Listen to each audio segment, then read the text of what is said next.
नमस्कार दोस्तों, स्वागत है आपका एक बार फिर से आपके ऑनलाइन प्लेटफॉर्म केडी समर्पण पर। जैसा कि आप जानते हैं, ग्रामीण परिवेश की एक टेस्ट सीरीज आपके यहाँ चल रही है और उसी का आज 8 पार्ट लेकर आपके सामने प्रस्तुत है, जिसमें कुछ महत्वपूर्ण प्रश्नों की बात की गई है। तो आज का पहला प्रश्न है, भारत में भूमि सुधार कार्यक्रम से पहले कितने प्रकार की भूधारण पद्धतियाँ थी? आंसर होगा 3 प्रकार की भूधारण पद्धतियाँ थी। जमींदारी प्रथा, महालवाड़ी प्रथा व्यवस्था, रैयतवाड़ी प्रथा। तो आज का पहला सवाल। नेक्स्ट क्वेश्चन है क्वेश्चन नंबर 2, जमींदारी प्रथा आरंभ किसने किया था? तो किसने किया था? Lord Cornwallis. किसने किया था मेरे भाई? Lord Cornwallis. क्वेश्चन नंबर 3, जमींदारी बंदोबस्त कितने रूपों में थी? जमींदारी बंदोबस्त कितने रूपों में थी? 2 रूपों में थी, स्थायी बंदोबस्त और अस्थायी बंदोबस्त। तो मेरे प्यारे साथियों, अगर किसी मेरे भाई को इसका पीडीएफ चाहिए तो आप व्हाट्सएप पे मुझसे कांटेक्ट कर सकते हैं या टेलीग्राम चैनल से आप इसका पीडीएफ ले सकते हैं।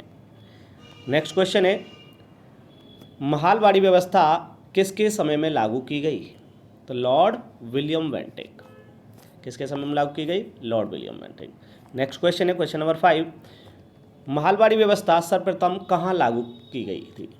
तो आगरा और अवध में लागू की गई थी। महालवाड़ी व्यवस्था के अंतर्गत भूमि पर किसका अधिकार होता है? बहुत अच्छा प्रश्न है। ग्राम समुदाय का संयुक्त स्वामित्व होता है। ग्राम समुदाय का संयुक्त स्वामित्व होता है। आज का नेक्स्ट क्वेश्चन है क्वेश्चन नंबर 7, सभी भूधारियों से लगान वसूल कर निर्धारित मालगुजारी को राजकोष में कौन जमा कराता है? तो मेरे प्यारे साथियों, इसका आंसर होगा गांव का मुखिया जो होता है वो राजकोष में मालगुजारी को जमा कराता है। क्वेश्चन नंबर 8 है, रैयतवाड़ी प्रथा का पहले कहाँ लागू हुई? रैयतवाड़ी प्रथा पहले कहाँ लागू की गई? तो ये सबसे पहले जो लागू की गई मद्रास में की गई। कब की गई? 1972 में। नेक्स्ट क्वेश्चन है क्वेश्चन नंबर 9, रैयतवाड़ी प्रथा के अंतर्गत भूमि का मालिक कौन होता है? तो रैयतवाड़ी प्रथा के अंतर्गत भूमि का मालिक काश्तकार होता है। नेक्स्ट क्वेश्चन है क्वेश्चन नंबर 10, काश्तकारी व्यवस्था का अर्थ क्या है? तो मेरे प्यारे साथियों, इस व्यवस्था में भूमि का मालिक स्वयं खेती नहीं करता, बल्कि जमीन काश्तकारों को पट्टे पर दे दी जाती है। मतलब कब्जे, पट्टे का मतलब कब्जा भी हो सकता है। ठीक है मेरे प्यारे साथियों, काश्तकारी व्यवस्था क्या होती है? जो भूमि का मालिक होता है वो स्वयं खेती नहीं करके काश्तकारों को पट्टे पर जमीन दे देता है। नेक्स्ट क्वेश्चन है, चकबंदी क्या है?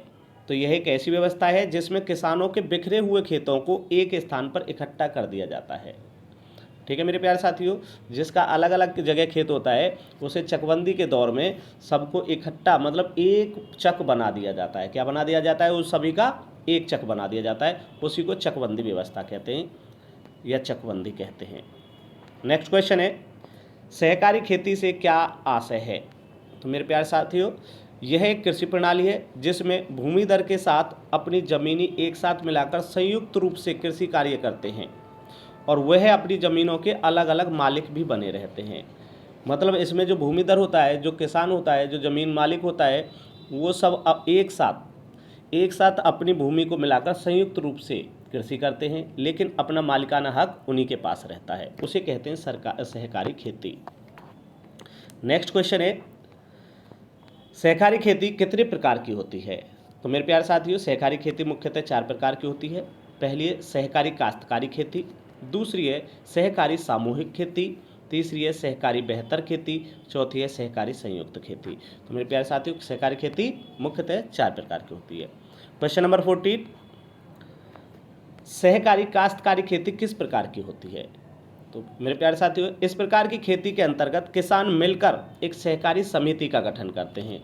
जो समिति होती है, जो सहकारी समिति ही कृषि के लिए खाद बीज की व्यवस्था करती है और उपज का विक्रय भी सहकारी समिति ही करती है। तो इसका आंसर ये होगा। नेक्स्ट क्वेश्चन है क्वेश्चन नंबर 15, ग्रामीण शब्द को किस आधार पर परिभाषित किया जाता है? तो मेरे प्यारे साथियों, ग्रामीण जो शब्द है उसे आमदनी के आधार पर परिभाषित किया जाता है। बहुत इंपॉर्टेंट क्वेश्चन है। नेक्स्ट क्वेश्चन है, सीमावर्ती ग्राम किसे कहते हैं? तो जो शहरों से थोड़ी दूरी पर बसे ग्राम होते हैं, जो शहरों के बाह्य थोड़े से टच होते हैं, उन ग्रामों को कहा जाता है सीमावर्ती ग्राम। ठीक है मेरे प्यारे साथियों। ग्रामीण शब्द का अर्थ क्या है? आपसे पूछा जा सकता है ग्रामीण शब्द का अर्थ क्या है। ग्राम कह सकते हैं, देहात कह सकते हैं, और इम्पोर्टेंट बात है कि लोक समाज भी ग्रामीण शब्द को कह सकते हैं। क्वेश्चन नंबर 17 का ये आंसर होगा। क्वेश्चन नंबर 18, रीति रिवाजों और लोक शैलियों का खजाना किसे माना जाता है? वेरी इंपॉर्टेंट क्वेश्चन है मेरे प्यारे साथियों। तो रीति रिवाजों और लोक शैलियों का खजाना ग्रामीण समाज को माना जाता है मेरे प्यारे साथी। क्वेश्चन नंबर 19 है, ग्रामीण समाज किस प्रकार का समाज है? तो ग्रामीण समाज आपका कृषि प्रधान समाज है मेरे प्यारे साथियों। कैसा समाज है? एक कृषि प्रधान समाज है। कृषि शब्द को सर्वप्रथम किसने परिभाषित किया था? तो आपको बता दें A.L. क्रोवर जो अमेरिकी थे, उन्होंने कृषि शब्द को सर्वप्रथम परिभाषित किया था। नेक्स्ट है क्वेश्चन नंबर 21, सांस्कृतिक विविधता का स्वरूप किसे माना जाता है? तो मेरे प्यारे साथियों ये भी आपकी आज का वेरी इंपॉर्टेंट क्वेश्चन हो सकता है। शहरों को सांस्कृतिक विविधता का स्वरूप माना जाता है, क्योंकि आपको पता है शहरों में अलग अलग संस्कृति के लोग आके बसते हैं, अलग अलग समुदाय के लोग आके बसते हैं, इसीलिए शहरों को सांस्कृतिक विविधता का स्वरूप माना जाता है। ठीक है मेरे प्यारे साथियों। आज का क्वेश्चन नंबर 22, समाज का मुख्य धंधा क्या है? तो समाज का मुख्य धंधा होता है खेती बाड़ी करना। ठीक है, क्योंकि समाज एक कृषि समाज या कृषि समाज होता है। आज का नेक्स्ट क्वेश्चन नंबर 23, समाज की बुनियादी इकाई क्या है? तो मेरे प्यारे साथियों समाज की जो बुनियादी इकाई है उसमें जो रहने वाले व्यक्ति हैं, समाज में रहने वाले व्यक्ति ही समाज की बुनियादी इकाई कहलाती है। जिस प्रकार जीव की बुनियादी इकाई कोशिका होती है, उसी प्रकार समाज की बुनियादी इकाई क्या होती है? व्यक्ति होती है। तो मेरे प्यारे साथियों डियाड किसे कहते हैं? डियाड एक समूह होता है, मतलब एक ऐसा समूह जो सबसे छोटा समूह होता है, दो या दो से अधिक लोगों से जो बनता है। तो दो व्यक्तियों से बना छोटा समूह ही क्या कहलाता है? डियाड, मतलब सबसे छोटा समूह। नेक्स्ट क्वेश्चन है 25, अनुलोम विवाह किसे कहते हैं? अनुलोम विवाह किसे कहते हैं? ऊंची जाति के पुरुषों को निम्न जाति की महिलाओं से विवाह को ही क्या कहा जाता है मेरे प्यारे साथी? अनुलोम विवाह कहते हैं। इसी प्रकार प्रतिलोम विवाह क्या कहते हैं? तो मेरे प्यारे साथियों इसका उल्टा, इसका विपरीत ही क्या कहलाता है? प्रतिलोम, मतलब उच्च जाति की महिलाओं को निम्न जाति के पुरुषों से विवाह करने को क्या कहते हैं? प्रतिलोम विवाह। तो क्वेश्चन नंबर 26, प्रतिलोम विवाह किसे कहते हैं। नेक्स्ट क्वेश्चन है, मानव विज्ञानी संबंधित साहित्य में जनजातीय समुदायों को क्या कहा जाता है? तो मेरे प्यारे साथी जनजातीय जो समुदाय हैं उनको सांस्कृतिक पृथक समूह कहते हैं। वेरी इंपॉर्टेंट क्वेश्चन है, एग्जाम की दृष्टि से वेरी इंपॉर्टेंट है। आज का नेक्स्ट क्वेश्चन है मेरे प्यारे साथियों, सामंतवादी कृषि प्रणाली क्या होती है? तो मेरे प्यारे साथी सामंतवादी वे परिवार हैं जो सामर्थ्य भूमि के बड़े हिस्से के मालिक होते हैं, बड़े हिस्से के, लेकिन प्रत्यक्ष रूप से खेती में शामिल नहीं होते हैं। वो क्या करते हैं? अपनी भूमि को काश्तकार को खेती करने के लिए पट्टे पर दे देते हैं, वो कहलाती है सामंतवादी कृषि प्रणाली। ठीक है मेरे प्यारे साथियों। आज का नेक्स्ट क्वेश्चन है, पूंजीवादी कृषि प्रणाली क्या होती है? तो पूंजीवादी कृषि प्रणाली वे किसान जो काफ़ी भू संपत्तियों, यहाँ भूषण नहीं होगा, ये होगा भू संपत्तियों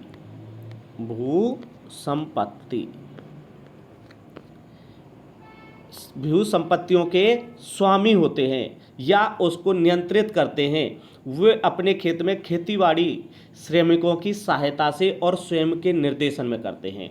सामंतवादी में क्या था कि वो अपनी खेत को काश्तकारों को दे देते, मतलब देखभाल नहीं करते थे। लेकिन यहाँ क्या है कि वो किसान जो काफ़ी भू संपत्ति के स्वामी हैं और नियंत्रित करते हैं, जो खेतीबाड़ी में श्रमिकों की सहायता लेते हैं और अपने स्वयं के निर्देशन में खेती कराते हैं, वो कहलाते हैं पूंजीवादी, मतलब पूंजीवादी किसान कहलाते हैं। और इसी प्रणाली को कहा जाता है पूंजीवादी कृषि प्रणाली। उम्मीद करता हूँ ये बात आपकी समझ में आई होगी। आज का नेक्स्ट क्वेश्चन है, ग्राम विकास मंत्रालय की स्थापना कब हुई? तो मेरे प्यारे साथियों 1979 में ग्राम पुनर्निर्माण मंत्रालय के नाम से हुई, लेकिन 1982 में नाम बदलकर ग्राम विकास मंत्रालय कर दिया गया। तो मेरे प्यारे साथियों आज के ये क्वेश्चन थे और उम्मीद करता हूँ आपको ये सीरीज़ बहुत पसंद आई होगी और आज तक का सफ़र यहीं समाप्त होता है। फिर आपसे ऐसे ही प्रकार के नए क्वेश्चनों के साथ फिर मिलते हैं। तब तक के लिए विदा दीजिए। नमस्कार, धन्यवाद, जय हिंद।